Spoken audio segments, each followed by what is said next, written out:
जय बोलो देवादिदेव 1008 श्री भगवान महावीर स्वामी की जय जय जय। अहिंसा परमो धर्म की जय जय जय। परम पूज्य आचार्य गुरुवर श्री विद्यासागर जी महाराज जय जय जय। दोनों हाथों को आकाश की तरफ ऊंचा करते हुए जयकारा लगाएंगे।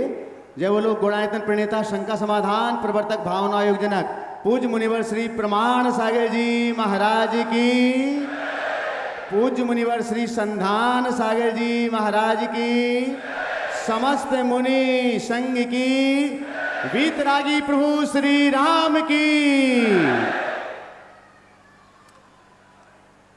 आज का विषय बड़ा प्रासंगिक विषय। समाज की नींव व्यक्ति है और व्यक्ति की नींव जीवन। जीवन यदि शुद्ध हो, व्यक्ति सशक्त होगा, और व्यक्ति यदि सशक्त हो तो समाज सशक्त होगा।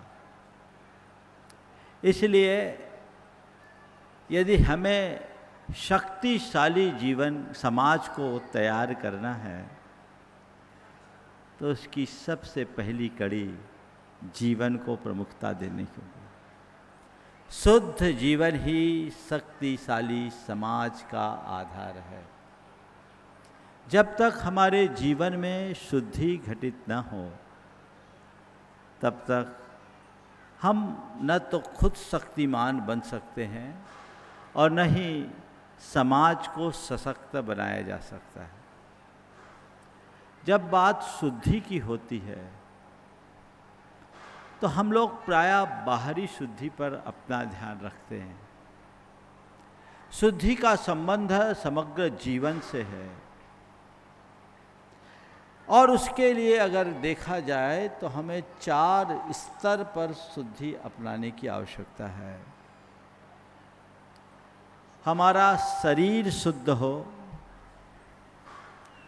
वाणी शुद्ध हो, मन शुद्ध हो और हमारी आत्मा शुद्ध हो।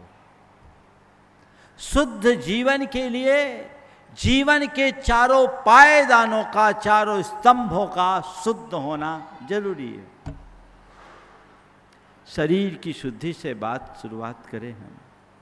शरीर शुद्ध हो, शारीरिक शुद्धि के प्रति आप लोग बहुत ध्यान रखते हैं। आजकल हर कोई चमक दमक के साथ जीना चाहते हैं। आप सुबह से उठते हो तो सबसे पहले अपने लुक को देखते हो। ऐसा कोई व्यक्ति नहीं है जो सुबह उठने के बाद आईना न देखता हो। भगवान का दर्शन करे या ना करे, आईना जरूर देखता है। देखते हैं ना आप लोग? क्यों देखते हैं? मैं ठीक दिख रहा हूँ या नहीं, है ना? मैं अच्छा दिखूं, मैं सबको अच्छा लगूं, मेरे शरीर में आकर्षण हो। मनुष्य अपने शरीर में आकर्षण उत्पन्न करता है और औरों के शरीर से आकर्षित होता है। लेकिन कोरा शारीरिक आकर्षण जीवन की शुद्धि का आधार नहीं है। ये तो ऊपर की चीज है। ऊपर से हमने शरीर को शुद्ध बना लिया, हाइजीन मेंटेन कर लिया, अच्छे ब्रांडेड कपड़े पहन लिए, ऊपरी ठाट बाट से रह लिए। ये सब चीज़ें अर्थहीन हैं। डॉक्टर साहब बैठे हैं। डॉक्टर साहब, किसी की फोटो बहुत अच्छी हो और उसके एक्सरे खराब हो तो क्या कहोगे? बोलो भाई। फोटो अच्छी हो और एक्सरे खराब हो तो उसका क्या हाल होगा? आज मुझे कुछ ऐसा ही प्रतीत होता है कि लोगों की चेहरे में तो चमक है लेकिन अंतर जीवन में घोर तनाव, निराशा, हताशा, कुंठा और पीड़ा भरा है, जो उनके चित्त और चेतना को अंदर से कमजोर और खोखला बना दिया है। जो व्यक्ति शारीरिक स्तर पर भी जब तक बाहर और भीतर से स्वस्थ न हो वो समर्थ नहीं हो सकता, वो शक्तिशाली नहीं हो सकता। तो उसके लिए हमें चाहिए कि व्यक्ति अपने शरीर के स्तर पर भी पूर्ण स्वस्थ हो। शरीर के स्तर पर पूरी तरह स्वस्थ होने का मतलब है शुद्ध खान पान, संयमित जीवन और नियमित योग, प्राणायाम, भावना योग आदि का अभ्यास, जो आपके शरीर को रोग मुक्त करेगा। रोग मुक्त शरीर ही शुद्ध शरीर कहला सकता है। और रोग मुक्त होने के लिए हमें युक्ताहार विहार की संस्कृति को अपनाना पड़ेगा। आज के समय में लोगों का भोजन पानी से संयम छूट गया है। बिगड़ी हुई लाइफ स्टाइल ने चीजों को पूरी तरह से विनष्ट कर दिया है।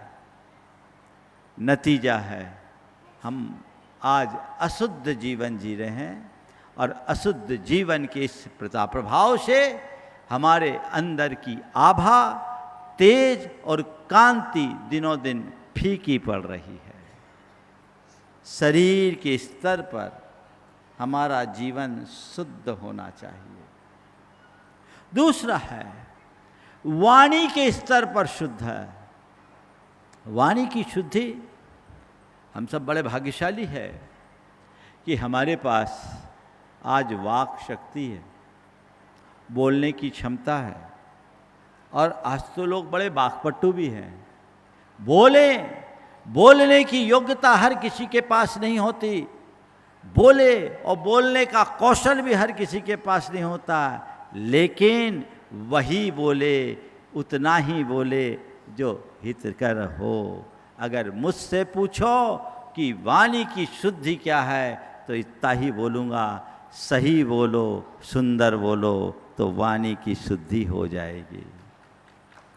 सही बोलो, सुंदर बोलो, इसमें ही वाणी की शुद्धि हो जाएगी। और आज के समय में तो बोलने का संबंध केवल हमारे मुख से निकलने वाले वचनों तक सीमित नहीं रह गया। अब तो आप लोग सोशल मीडिया के माध्यम से निरंतर जो पोस्ट डालते हैं, ये भी आपकी बोली ही है जो पूरे समाज में नकारात्मकता फैला रही है। अनर्गल बातें, फेक न्यूज, समाज में उत्तेजना उत्पन्न करने वाली बातें, नकारात्मकता को बढ़ाने वाली बातें, अनास्था उत्पन्न करने वाली बातें, लोगों को भ्रमित करने वाली बातें, लोगों को लक्ष्य विमुख करने वाली बातें, लोगों को अपसंस्कृतियों की ओर ढकेलने वाली बातों को फैलाना भी वाणीगत अशुद्धि का उदाहरण है। हमें उससे बाहर निकलने की जरूरत है। शुद्धता को हम अंगीकार करें और शुद्धता का विस्तार करें, तब हम अपने जीवन में कुछ उपलब्धि प्राप्त कर सकेंगे, अपने और अपनी समाज को सशक्त बना पाएंगे। तीसरे चरण की बात है मन की। मन बहुत बड़ी शक्ति है। हमारे यहाँ कहा गया कि मन पारे की तरह है। पारा अगर कोई खा ले तो जहर बन जाए, लेकिन उसी पारे को संसाधित करके यदि औषधि के रूप में लिया जाए तो वो हमारे लिए तारक बन जाता है। असाध्य रोगों को ठीक कर देता है, ऐसा आयुर्वेद में कहा गया है। संत कहते हैं यही हाल मन का है। मन को अगर हमने साध लिया तो ये मोक्ष का आधार है, और मन के बस में हो गए तो हमारे लिए नरक का द्वार है। कहा गया है बंधाए विषयासक्तम मुक्तिये निर्विषयम मनः, मनः एव मनुष्यानाम कारणम बंध मोक्षयो। विषयासक्त मन बंधन का कारण है और निर्विषय मन मुक्ति का आधार है। हमारी संस्कृति मन को विशुद्ध बनाने की संस्कृति है। मन से सब प्रकार की नकारात्मकताओं को हटाना ही मन का शुद्धिकरण है। आज लोगों के हृदय में क्रोध, ईर्ष्या, लालच, वासना, वैमनस, अहंकार, मोह के ये जो विकार हैं, ये जितनी भी नकारात्मकताएं हैं, ये व्यक्ति के मन को खराब कर रही हैं और इनसे दूषित मन अनेक प्रकार की विकृतियों से ग्रसित होकर कुंठित, पीड़ित, चिंतित और अवसादग्रस्त जीवन बना रहा है। मैं आपसे पूछता हूँ, एक व्यक्ति शरीर के बल से बड़ा शक्तिशाली हो, एक व्यक्ति है जिसके पास पर्याप्त धन है, एक व्यक्ति है जिसकी बहुत अच्छी पहचान है, एक व्यक्ति है जिसका शारीरिक रूप भी बहुत सुंदर है, लेकिन उसका मन टूटा हुआ है, तो क्या वो कुछ करने लायक होगा? असली शक्ति किसकी है? बाहरी रूप रंग की, बाहरी पहचान की, बाहरी पैसे की, बाहरी प्रतिष्ठा की, या अंदर के मन की? किसकी है? मैं आपसे पूछना चाह रहा हूं, असली शक्ति किसकी है? मन की है ना। तो मन की शक्ति तब होगी जब मन में शुद्धि होगी। बिना शुद्धि के शक्ति खत्म और बिना शुद्धि के उपयोगिता भी खत्म। एक व्यक्ति ने गंगा जल लाया और गंगा जल का गिलास आगे की ओर बढ़ाया कि आप इसे पिए, तभी ऊपर से कचरा गिर गया, जल विकृत हो गया। उस आदमी ने उस गंगा जल को एक तरफ कर दिया। बोले क्यों भाई, क्यों? बोले अब ये पीने योग्य नहीं रहा, गंगा जल और पीने योग्य नहीं रहा। क्यों? क्योंकि ये अशुद्ध हो गया है, इसमें कचरा गिर गया है। जब हमारे मन गंगा जल की तरह पवित्र है, लेकिन इसी पवित्र मन में जब हमारे अंदर की नकारात्मकताओं का कचरा भर जाता है तो उसकी उपयोगिता समाप्त हो जाती है, वो कोई काम का नहीं रहता। जैसे गंगा जल को आप नाली में फेंक देते हैं, वैसे उसका जीवन नाली के पानी जैसा गंदा हो जाता है। और विडंबना यह है कि आज के इस दौर में लोगों के हृदय में ऐसी गंदगी उत्तरोत्तर बढ़ रही है जो उसे अंदर से निस्सत्व कर रही है। जब व्यक्ति निस्सत्व होगा तो समाज भी शक्तिहीन बनेगी। समाज को शक्तिशाली बनाने के लिए हमें व्यक्ति के मन को भी ठीक करना है। और सबसे ऊपर की बात आत्मा की। आत्मा शुद्ध हो और आत्मा के शुद्धिकरण के लिए हम हमेशा ध्यान दें, ध्यान के प्रति, चिंतन के प्रति, सामायिक के प्रति। आत्मस्मृति, ध्यान, चिंतन, सामायिक और साधना आत्मा की शुद्धि के आधार है। आत्मा को शुद्ध रखना चाहते हो, आत्मा की स्मृति तो करो, आत्मबोध में तो भरो। पहले हर व्यक्ति को अपने मन मस्तिष्क में यह बिठाने की आवश्यकता है कि मैं देह मात्र नहीं, मैं एक चेतन आत्मा हूं। मैं देह नहीं, चेतन आत्मा हूं। मेरी पहचान इस शरीर से नहीं, मेरी पहचान इस पद से नहीं, मेरी पहचान इस पैसे और प्रतिष्ठा से नहीं, मेरी पहचान मैं हूं और वह मेरे भीतर की आत्मा है। उस आत्मा की तरफ दृष्टि रखो। मैं देह नहीं, चेतन हूं, ये भाव अंतर मन में जगाए और फिर उस आत्मा के लिए ध्यान करे, चिंतन करे, सामायिक करे, भावना योग करे, साधना करे। हमारी जितनी धार्मिक क्रियाएं हैं उनका जो आध्यात्मिक रूप है वह सब हमारी आत्मा की उन्नति का आधार है। और जितनी भी धार्मिक क्रियाएं की जाती है उनका मूलभूत प्रयोजन भी उसी आत्मोन्नति की है और है आत्मा की शुद्धि। जीवन को शुद्ध बनाना चाहते हो, आत्मबोध बहुत जरूरी है। आत्मबोध के अभाव में जो कुछ भी होगा वो सतही होगा। गहराई से उतरना चाहते तो अपने आप को जानना, पहचानना निहायत जरूरी है कि मैं कौन हूं और मेरा क्या है। उस आत्मा की तरफ दृष्टि व्यक्ति के हृदय में होना चाहिए।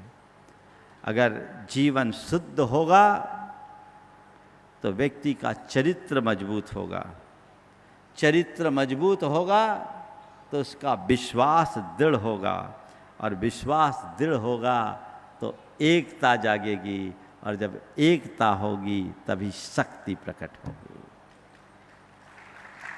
अपने चरित्र को मजबूत बनाना है, जीवन को शुद्ध बनाइए, विशुद्ध बनाइए। चरित्र ही विश्वास का आधार है। आज राष्ट्रीय स्वयं सेवक संघ के हजारों स्वयं सेवक यहाँ उपस्थित हुए। मैं आप सबसे पूछता हूँ, आज पूरी समाज को इस संघ पर विश्वास है, इस विश्वास का आधार क्या है? इस विश्वास का आधार क्या है?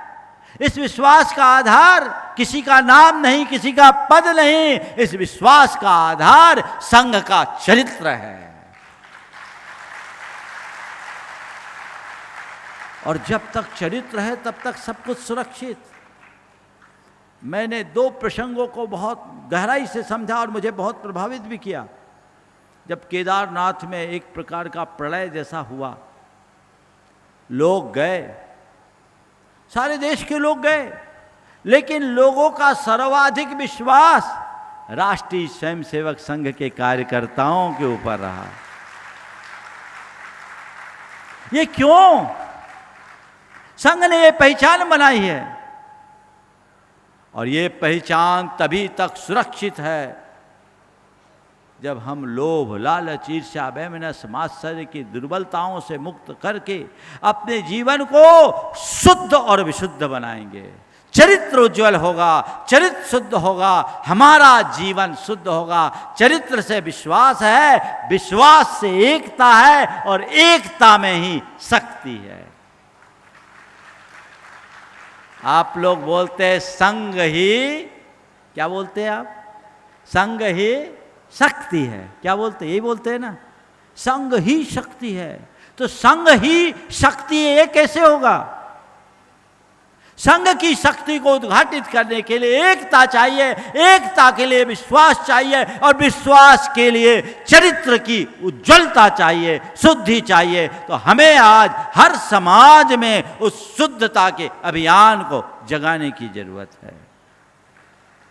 आज अशुद्ध जीवन हो रहा है, जीवन शैली बिगड़ रही है, उसका परिणाम भी सामने है। व्यक्ति दुर्बल हो रहा है, परिवार टूट रहा है, समाज बिखर रहा है। अशुद्ध जीवन के कारण व्यक्ति दुर्बल हो रहा है।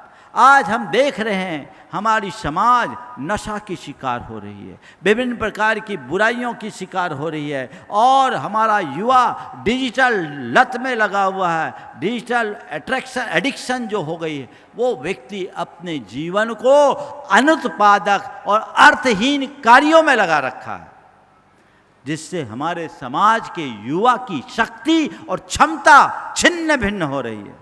वो अपनी शक्ति और क्षमता को जो रचनात्मक दिशा दे सकता था, उससे विमुख होकर के अन्य अर्थहीन कार्यों में लगा रहा है।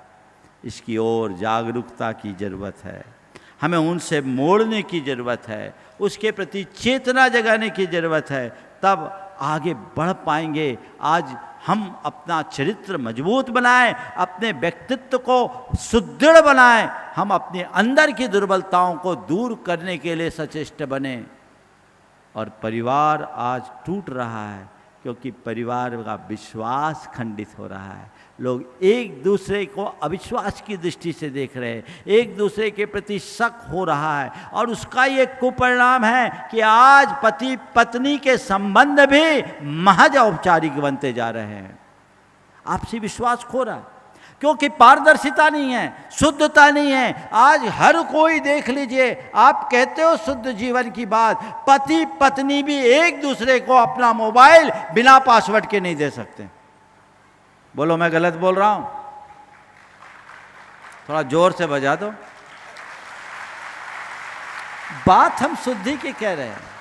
पति और पत्नी जिनका प्रगाढ़ भावनात्मक संबंध होता था, जिसके लिए कहा जाता कि थी वो अर्धांगिनी है, पति को परमेश्वर की दृष्टि से देखने वाली, जिसके लिए पति ही सर्वस्व होता था, लेकिन आज पत्नी पति को अपना मोबाइल देने को तैयार नहीं, और पति पत्नी को अपना मोबाइल देने के लिए तैयार नहीं।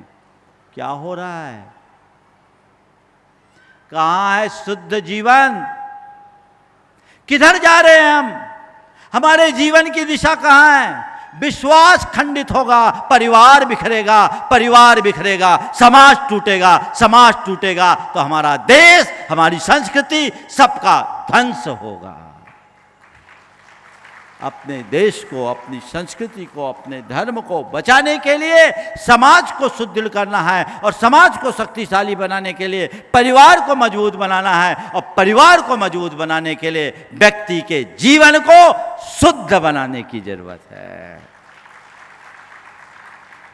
जीवन में पारदर्शिता लाना सीखिए।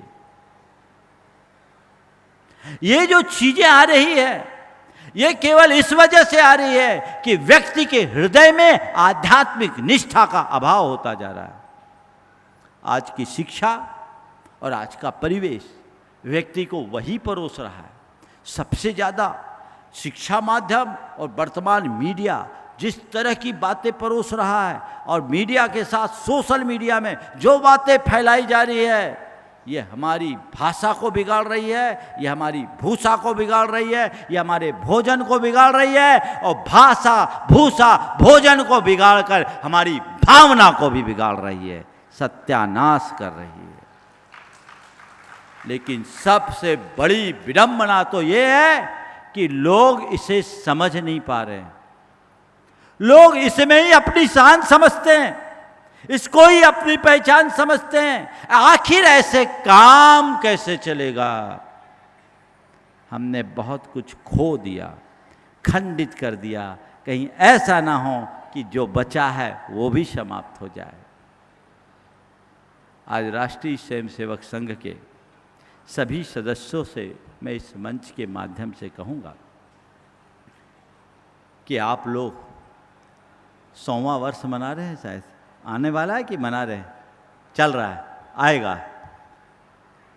राष्ट्रीय स्वयंसेवक संघ जो 100 वर्षों से हमारे राष्ट्र की सेवा कर रहा है, हमारी संस्कृति की रक्षा कर रहा है। आपने अभी कुछ विशेष उपक्रम चला रखे, पंच परिवर्तन के, कुटुंब प्रबोधन के, सामाजिक समरसता के। मैं समझता हूँ इन सब का एक ही मकसद, शुद्ध जीवन।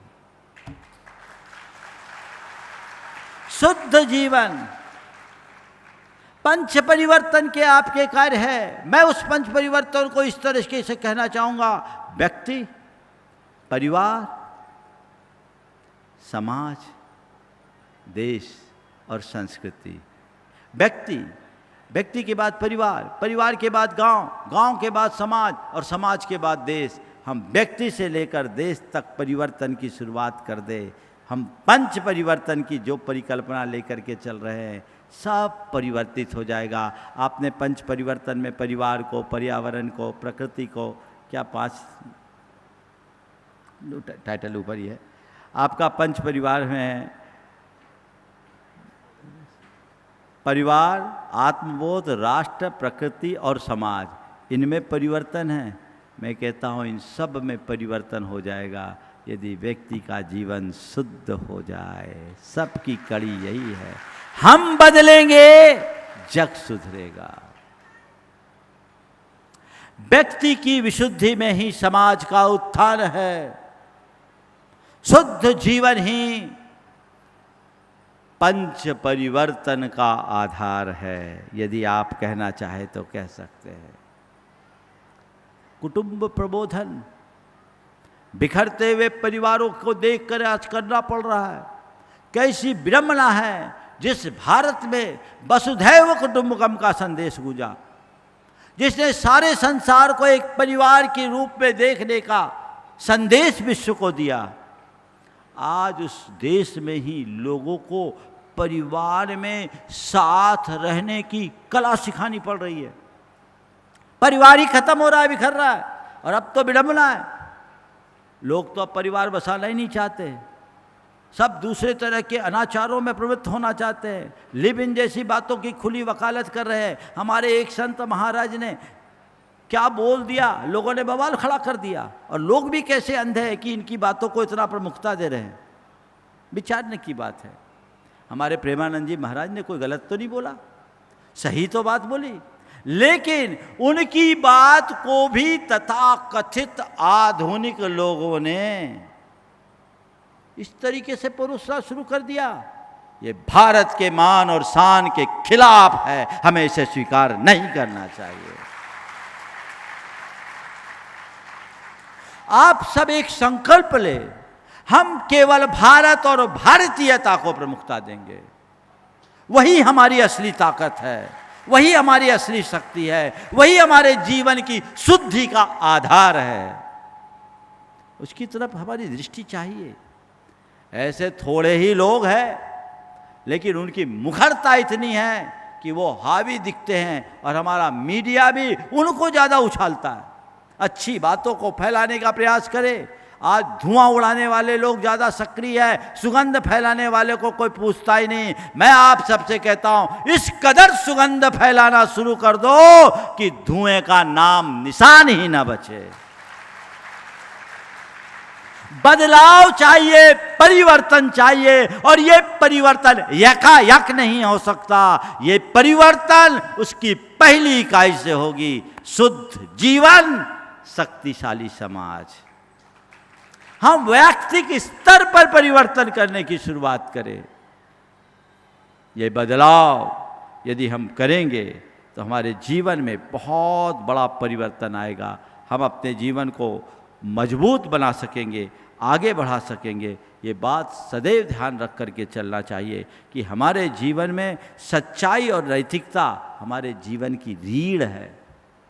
सच्चाई और नैतिकता हमारे जीवन की रीढ़ है। करुणा और सहयोग हमारे जीवन का रक्त है। अनुशासन और संयम हमारी सांसें हैं, और धर्म और मूल्य हमारी आत्मा है।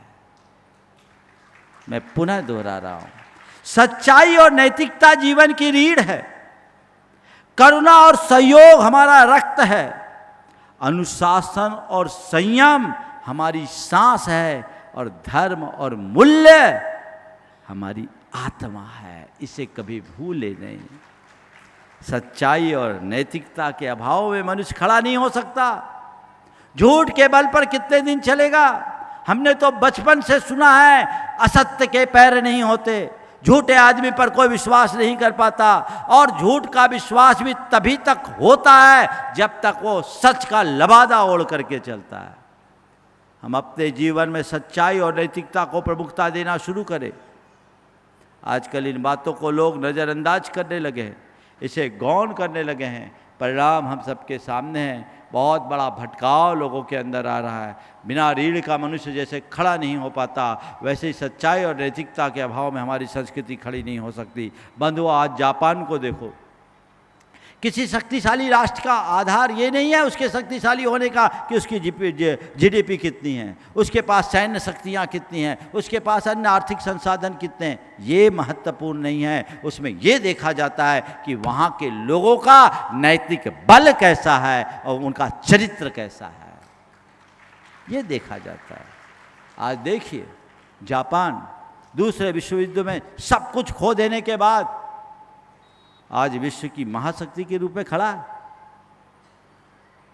देश के विश्व की आर्थिक महाशक्तियों में अग्रिम स्थान बनाए हुए। किसके बल पर?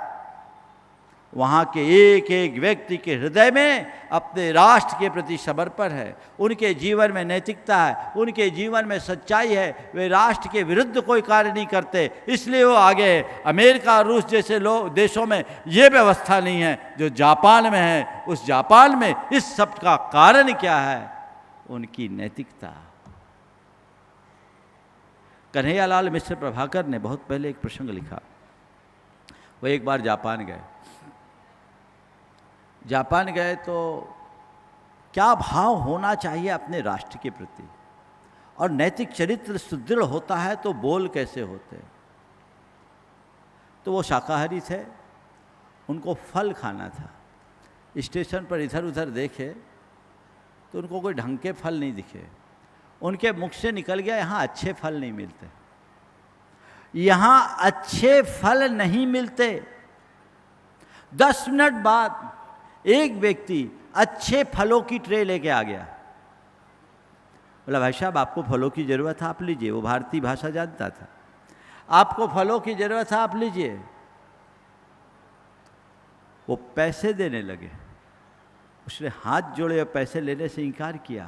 कहा माफ़ कीजिए, मैं पैसों के लिए फल लेकर नहीं आया हूँ, मैं केवल आपको ये फल इसलिए सुपुर्द कर रहा हूँ कि जब आप स्वदेश लौटो तो आपके मुख से ये ना निकले कि जापान में अच्छे फल नहीं मिलते। ये ताकत है, ये ताकत भारत के एक एक व्यक्ति के अंदर आना चाहिए। और जिस दिन भारत में ये शक्ति आ जाएगी, भारतीयों में ये शक्ति आ जाएगी, भारत फिर से विश्व गुरु बन जाएगा। विवेकानंद जी ने जो बात कही थी कि मुझे 100 निष्कपट चरित्रवान शुद्ध युवक दे दो, मैं भारत को फिर से विश्व गुरु बना दूंगा, बोला था।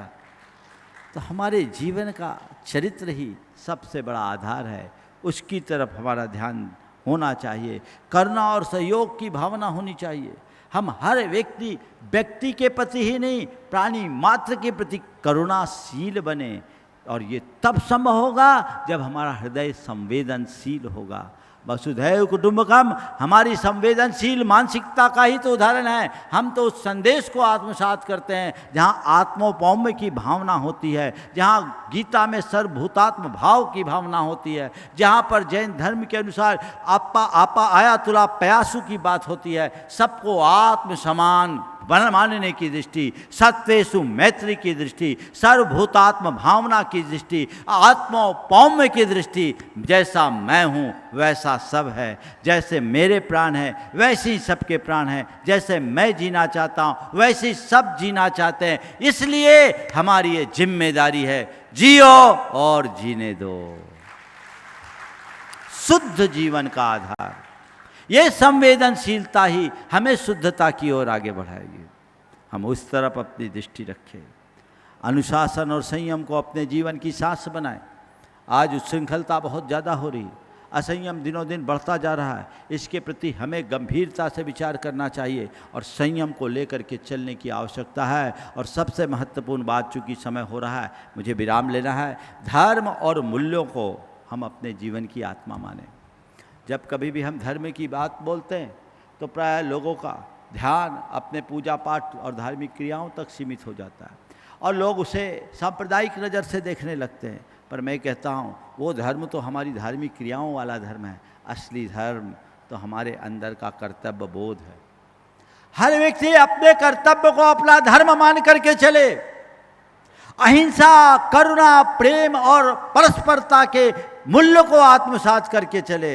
जब व्यक्ति कर्तव्य और परंपरागत मूल्यों को आत्मसात करेंगे, उनका जीवन शुद्ध और विशुद्ध बनेगा। और व्यक्ति का जीवन शुद्ध होगा तो समाज शक्तिशाली अपने आप बन जाएगा।